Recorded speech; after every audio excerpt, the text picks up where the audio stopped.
Hello everyone, welcome to bracket a space for practical knowledge. आज की हमारी finance की सीरीज के अंदर हम बात करने वाले हैं एक ऐसे टॉपिक के ऊपर जो हर कोई आपको बता तो देता है लेकिन समझा तो ही नहीं पाता। इस टॉपिक के बारे में हर कोई फाइनेंस की दुनिया में सुनता रहता है कि ये है वो है, लेकिन किसी से अगर उसका रियल लाइफ एग्जाम्पल पूछ लो तो वही ख़त्म। तो आज ब्रैकेट के थ्रू हम आपको बताने वाले हैं क्या होता है कंपाउंडिंग, एक ऐसा कंसेप्ट जो शायद आपकी फाइनेंस नॉलेज को और बढ़ा दे। तो अगर मैं बात करूँ कंपाउंडिंग की, उसका लिटरल मीनिंग ये है कि आपने जो भी मनी इन्वेस्ट करी है उसके ऊपर जो भी आपका इंटरेस्ट आ रहा है, जब वो इंटरेस्ट के ऊपर भी आपको इंटरेस्ट मिलने लग जाए उसे कंपाउंडिंग कहते हैं। अगर मैं आपको एक सिंपल शब्दों में एग्जाम्पल देने की बात करूँ तो लेट सपोज कि आपके पास 10 रुपये, आपका हर दिन 10% से आपके वो 10 रुपये बढ़ रहे हैं। अगर मैं कंपाउंडिंग के तरीके से इसको देखूँ तो पहले दिन पे मेरे पास 10 रुपये थे, अगले दिन 10% का बढ़ोतरी के बाद वो 11 रुपये बन गए। उससे अगले दिन जब 10% बढ़ेंगे तो 11 में 1.1 ओवर ऐड हो जाएगा, तो वो बन जाएंगे 12.1। 12.1 के बाद 1.21 ओवर ऐड हो जाएगा, फिर वो बन जाएंगे 13.31। ऐसे करते करते हर दिन 10% से बढ़ते जाएगा।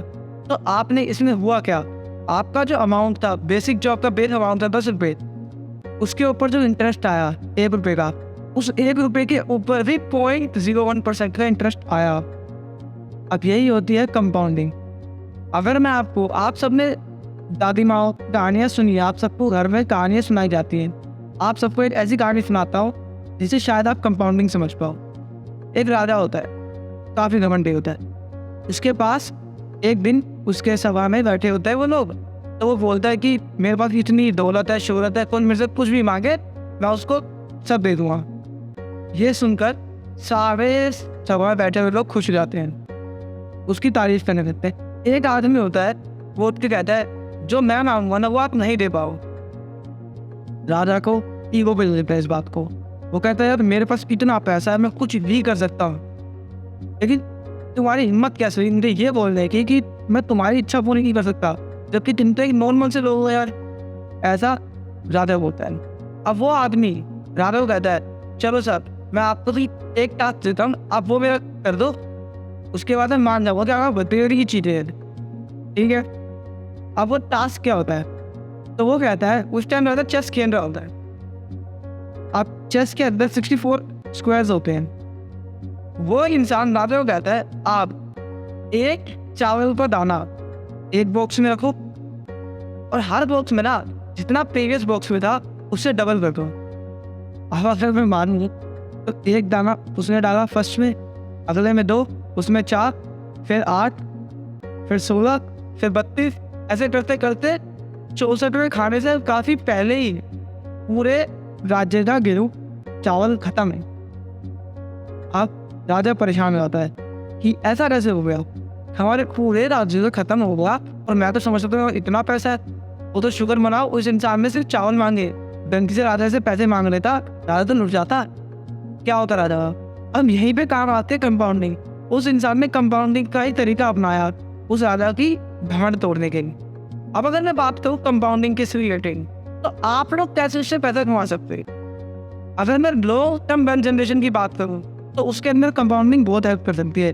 जिन लोगों को अर्ली रिटायरमेंट के लिए जो सोचते हैं, जो प्लान करते हैं, उन्हें कंपाउंडिंग रेट ऑफ इंटरेस्ट वाले ऐसी चीज़ों में इन्वेस्ट करना चाहिए, चीज़ें जहाँ पर उनको कंपाउंडिंग से फ़ायदा हो।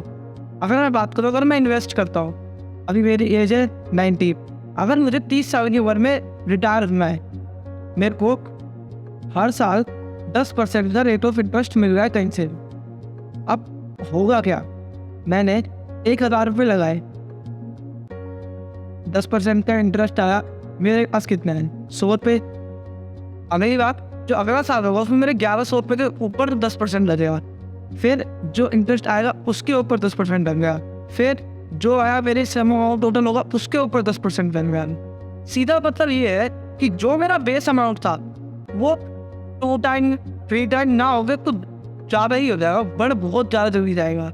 आप लोगों को बस इतना समझाने का हमारा मतलब ये है कि कंपाउंडिंग से आप एक काफ़ी अच्छी वेल्थ क्रिएट कर सकते हो। अगर मैं किसी बड़े इंसान का नाम हो, वॉरेन बफेट, जो कि वॉल स्ट्रीट के एक जाने माने इन्वेस्टर रह चुके हैं, उनका भी कंपाउंडिंग के बारे में यही कहना है, एक बहुत अच्छा तरीका है ये वेल्थ क्रिएट करने का। अगर मैं बात करूँ आप लोगों को कि आप लोग कैसे इसमें स्टार्ट कर सकते हो, आप लोगों को देखो भाई, हमारे चैनल से हम आपको ये नहीं बोले हैं कि आप एफडी में लगाओ या स्टॉक्स में लगाओ या क्रिप्टो में लगाओ। आप लोगों को पहले रिसर्च करनी पड़ेगी, क्योंकि हर किसी की रिस्क टेकिंग कैपेबिलिटी अलग अलग होती है। किसी के पास इन्वेस्ट करने के लिए कितना टाइम हो सकता है। अगर आपकी एज अभी यंग एज है, आपकी अगर 20 साल है, 21 साल है, आप 10-15 साल के लिए इन्वेस्ट कर सकते हो। लेकिन वही अगर मैं किसी 60 साल के आदमी को कहूँ कि भाई आप ऐसे इन्वेस्ट करो, इतने हज़ार इन्वेस्ट करो, 10 साल बाद आपको मिले, क्या पता 10 साल बाद तो जिंदा ही ना रहे, आप तो रहोगे 60 साल के आदमी, तो क्या भरोसा करो क्या होता है उसके साथ। तो इसीलिए हर किसी की लाइफ की दिक्कतें अलग है। आप लोगों को अपने ऊपर डिपेंड कर रहा है, आप लोगों को ये सोचना है कि मैं इसके लिए कैसे अपने आप को बेहतर बना सकता हूँ। कंपाउंडिंग अगर आपको अच्छी इन्वेस्टमेंट ला के दे रही है, ROI अगर आपको अच्छे जनरेट हो रहा है कंपाउंडिंग से, तो बहुत अच्छी बात है, आप करो उसमें। लेकिन अगर मेरे को सिर्फ सजेशंस देने हो एक नॉर्मल यंग एज ग्रुप को, तो मैं उनको यही कहूँगा कि जितनी जल्दी आप इन्वेस्टमेंट शुरू करोगे अपने लिए, उतना ही जल्दी आप एक अच्छी वेल्थ क्रिएट कर पाओगे, फिर आप अगली रिटायरमेंट को फोकस कर सकते हो। तो थैंक यू।